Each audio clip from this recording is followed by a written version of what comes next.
बिहार की भूमि सदियों से आस्था, तप और भक्ति की जननी रही है। ये वही पावन धरती है जहां गंगा मैया का आशीर्वाद बहता है, जहां ज्ञान की ज्योति से संसार आलोकित हुआ और जहां भोले बाबा भगवान शिव ने अनेक बार अपने भक्तों की पुकार सुनकर चमत्कार किए। आज की इस कथा में हम जानेंगे कि कैसे महादेव ने बिहार के एक छोटे से गांव में अपनी महिमा का प्रत्यक्ष दर्शन कराया और भक्ति की शक्ति को अमर कर दिया। एक, कथा का आरंभ। साधारण गांव, असाधारण भक्ति।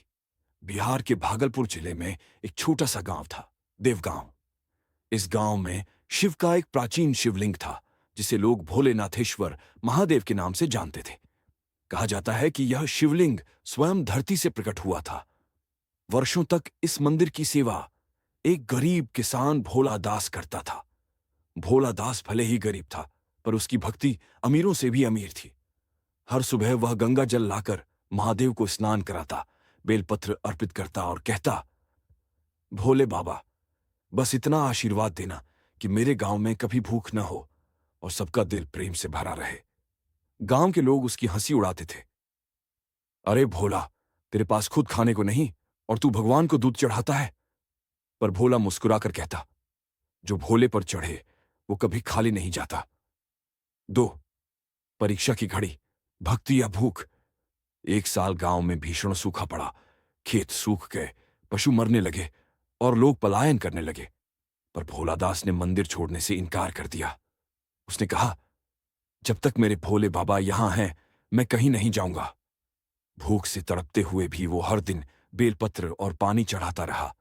एक दिन उसकी पत्नी ने कहा, अब बहुत हो गया भोला, बच्चे भूखे हैं, महादेव पूजा से पेट नहीं भरता।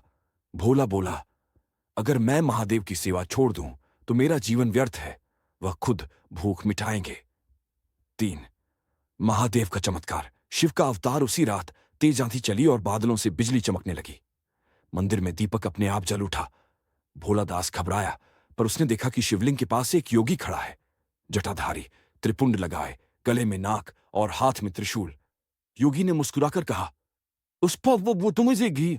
भोला, डर मत, मैं वही हूं जिसकी तुम सेवा करते हो। भोला दास नतमस्तक हो गया।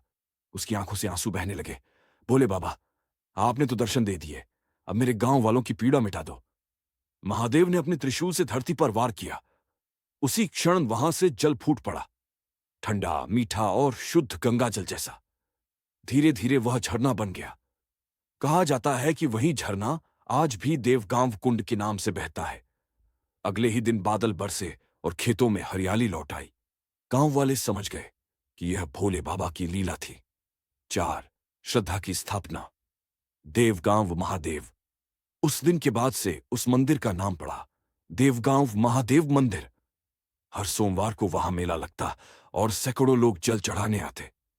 कहते हैं कि जो सच्चे दिल से वहां प्रार्थना करता है, उसकी हर मनोकामना पूरी होती है। भोला दास की भक्ति की चर्चा पूरे बिहार में फैल गई। लोग उसे भोले बाबा का भक्त भोला कहकर पुकारने लगे। उसने कभी धन की चाह नहीं रखी, बस अपने गांव में शांति और भक्ति की धारा बहने दी। 5, कथा का सार। बिहार की मिट्टी में भक्ति का स्वाद। बिहार की यह कहानी केवल एक चमत्कार की नहीं, बल्कि उस अटूट विश्वास की है जो एक भक्त को भगवान से जोड़ता है। यहां की मिट्टी में भक्ति बसती है। यहां के लोग महादेव को केवल भगवान नहीं, परिवार मानते हैं।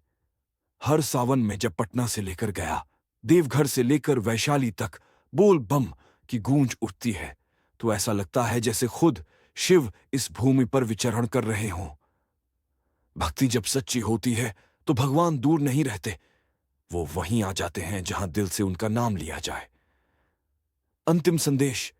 भोले बाबा ने बिहार की इस धरती पर सिखाया कि श्रद्धा धन से नहीं, मन से होती है।